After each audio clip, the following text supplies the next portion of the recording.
The Matara boys, we can call them. That may be flattering for at least one. Zahir and Zishan Motara. We could also call you the leg spinning combination. Lots of things to say.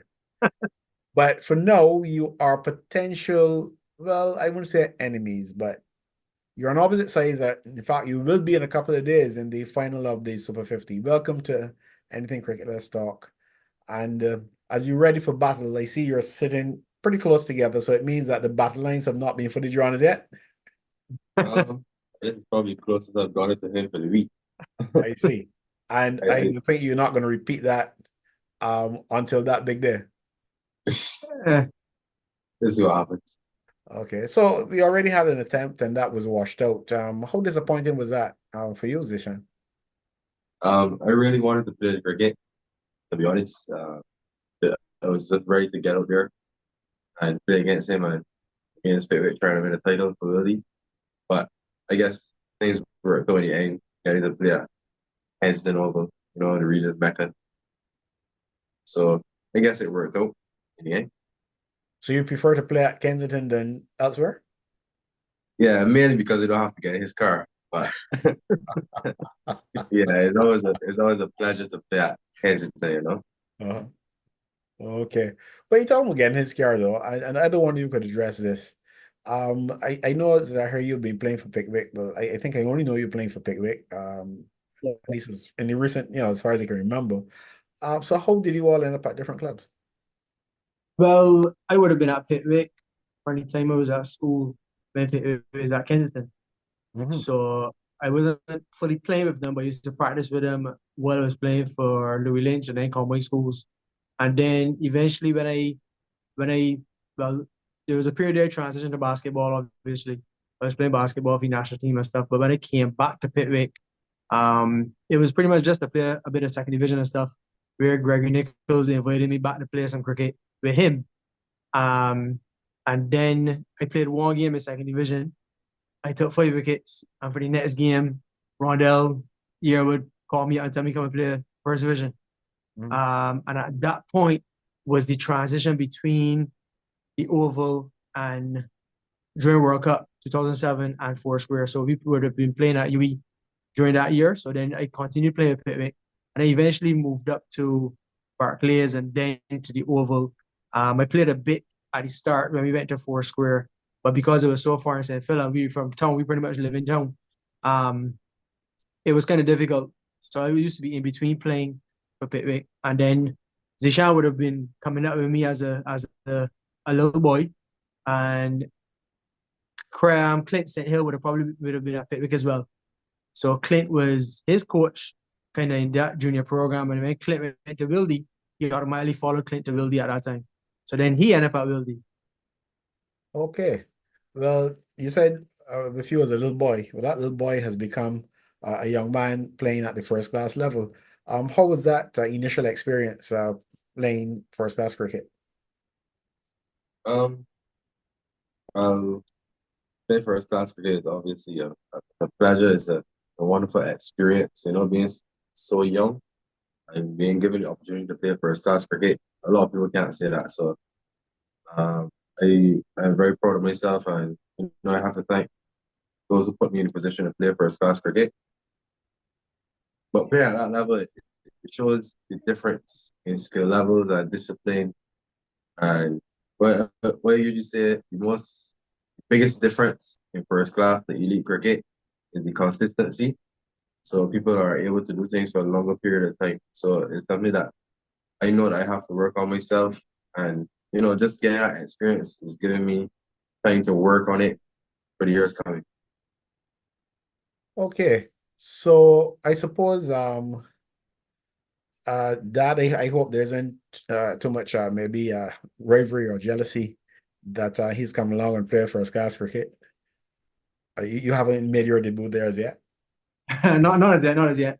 But of course not, of course not. I always believe in um my dad came to Barbados from India when he was 19, 20 years old, seeking a better life. And him and my mom would have worked hard, through the struggles to get a better life for me and my siblings coming up. And obviously, I think that we as parents and everybody should always be seeking to give our kids more than we had. And that was always the intention through sports, through education, through anything. And my thing always, our family's sports oriented. And coming up, my thing was to always give him the opportunity to play at a high level. And me as a coach, do I coach basketball? I coach the national team at that level. And to put him in situations where he can flourish. And he played multiple sports growing up in terms of squash, basketball, cricket, anything pretty much. And I encourage all kids to play every sport because all helps each other. And then eventually you go off to which one you prefer, be it career wise, be it monetary, be it where you see a better opportunity or whatever you're better at. And cricket just happened to be what he is better at, and his art of leg spin especially. Because Zishan is even tell you up to know that if he continue playing basketball, he'll probably be pretty good at basketball too. And so my thing was always to get him better at what he wants to be and give him the opportunities to succeed where he can. So him at this level is not surprising because this is something we have worked on for any time he was small. I would say for any time he was in the crib, we put balls and bats in there to make sure he just understand the concept of what you're supposed to do with him. Or he So also didn't have a it's not chance. Anyhow, go my ahead. mistake. It's not my mistake. You know, I believe in that. I believe in that as a coach that with young children you mold them and you give them every opportunity to do what to find their talent, and then you pretty much give them the outlets to make that talent come to the top and flourish. And I suppose it gets to the point then where you guide them and then they guide you. Because Yeah, pretty much. the coach Motara that I first met, I saw him bowling off a long run. And now that run has become very short. So you have to wonder who's Father really time is leading who. undefeated. Sorry? Father time is undefeated. You know, so as you get older, I tell him all the time that fast bowling is probably one of the hardest things to do in the world in any sport. Mhm. And to do it at my age, I wouldn't think about it anymore. So and when I was in school, I used to bowl a little like spin. It's not that I did it. But as I got older, I wanted to keep playing, wanted to just be active. It's better on my body to be able to bowl spin. Because if I run up and bowl, I think after one over, I'll probably be able to bowl one over a month. If that was the case. Recovery time is going to be a challenge. Definitely. Yeah. So two leg spinners then. I still consider myself a mystery spinner right now, not a leg spinner. A mystery spinner. Okay. Yeah, Have you ever the been in a mystery is still there situation in terms where... of white bowling. Sorry? The mystery up there is still up there in terms of one bowling. Mystery to you or for the batsman? I think it's for the batters right now. You don't even know what he's bowling himself. If he doesn't know what it means, the batsman is even more puzzled. So that's a good thing. Exactly. Yeah. But have you guys ever played in the same team? The same team? Mm-hmm. A couple of practice games I remember playing, like just when he was younger, probably like maybe a practice. I remember playing a practice game with him at Pickwick, into a club game. He doesn't seem to Yeah, remember though. he was young. He was probably like 14, 15, I remember. Okay. 13. You know, but not anything competitive together. Yeah, Okay. we played last man stands. Yeah, There's the last man stand tournament here. We played the semi-final and the final together at the Oval as well. Okay. Yeah. So what's your rivalry like though? Really, what's it gonna be like on Sunday? Um, Well, let me get a little backdrop of that. Initially, well, my dad plays cricket. This is obviously, assuming that you made the final 11. Well, that's true too. You know, I am a first class player, so I don't got automatic bids. But my dad plays Masters and plays for Wildey as well in second division as intermediate. So the rivalry in here is always between my dad and him because they play more cricket than me. So every weekend they come home, they be, you know, who get the most wickets, who concede the least more runs. They're always back and forth at it. It's only this year that I started back playing a little more cricket. Obviously, and then because I played Masters, I said, well, let me get a shot to come out and play a little bit. But so the rivalry now is between three of us is who come home and who get the most wickets, who was the most economical, who took a catch, who made some runs, who team win.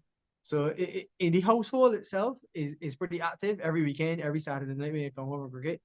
And now that we actually playing against each other the last 2 or 3 weeks, I should say, is pretty lively every evening when my sisters come over.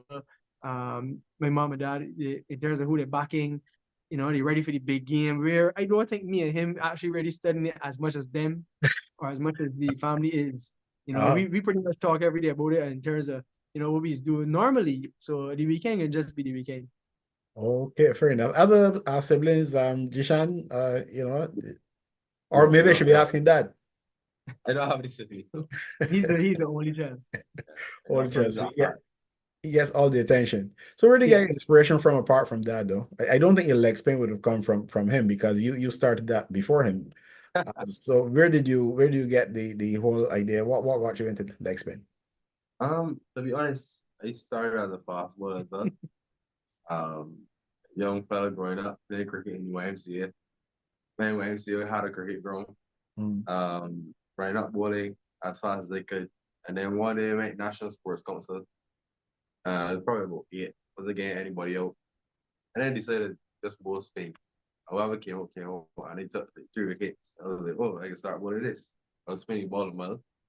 And then eventually went St. Cyprian's. Played Herman Griffith for St. Cyprian's from class 2, I think. And it was one of the spin getting success. And coaches were like, hey, there are not a lot of experience in Barbados right now. And I think that you can make an investment in yourself by bowling like spin.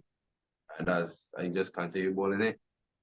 And then watching videos of like Shane Warren, and at the time, back then, Shane Warren was obviously, well, he still is the greatest leg spinner all the time, but growing up watching Shane Warren, learning his deliveries, watching his master class, and then eventually growing up into T20 cricket, where you're having more modern day spinners, Mhm. and then how important leg spin is in T20, and just our one day cricket, it just, motivates me even more because it's a necessity in a team, every team. You said an interesting thing there when you said that whatever came out. So I get the impression that you didn't necessarily decide, look, I'm going to bowl leg breaks. No, So what actually helped you? How did you know what to do? I mean, if you just bowl spin, what really happened? Was that natural? I mean, yeah, it just came out naturally, to be honest, and that's what's weird because if anybody were to bowl spin, it would probably be all spin as a natural thing. So to come and bowl like spin, I just realized ball spin is a certain way. But it wasn't anything that I thought of. It's just what came on naturally. Okay. I didn't know what I was doing. To this day, probably just going off of raw talent as well, because nobody in Barbados, apart from probably like a Dave Marshall, bowls like spin. So it's hard to learn. Yeah, you learn from people, learn from coaches, but there are not a lot of people who experience bowling like spin. So it's just something that I probably don't know what I'm still doing right now, but I learned it. At that age as well, too. At that age as well, I did see him bowling legs. Man, we play the yard pretty often, and I did tell him at that point, "Don't let me see you bowling fast again. You know, let me see that hand coming out of that." I continue doing it, but to his credit too, as he said, he watched Shane Warne and watched a lot of YouTube videos. I remember him watching YouTube videos and showing me different deliveries that he would see, and he trained them. So when I saw him turning the ball, I told him, well, whatever you do to turn the ball, don't let anybody tell you differently. You continue doing what you're doing. That's how you get the ball to turn. But then he come up with googlies and flippers and things that he saw online and practicing them. And to me, it was amazing seeing how easy he actually was able to translate what he saw online to actually bowling a googly, bowling a flipper, bowling a slider. And it come back to Europe, what you said earlier. Right now, I've actually been learning a lot from him. Uh-huh. I taught him earlier a lot of things, but now I've been learning a lot from him when it comes to strategic stuff in terms of spinning and different things. So I did hit the nail on the head. I wasn't too far wrong. Yeah. Okay. Well, it certainly must be, a lovely bit of collaboration when you can both enjoy improving and developing something that you both love and that you've been involved in for such a long time. So just pretty much maybe one more question, the same question for both of you. Um, let's say a child should lead him, although he may he may have a different opinion as to if I should describe him as a child, but in the context of father son. So I'm going to ask him first, who's going to win the final? Well, I don't think that's your question.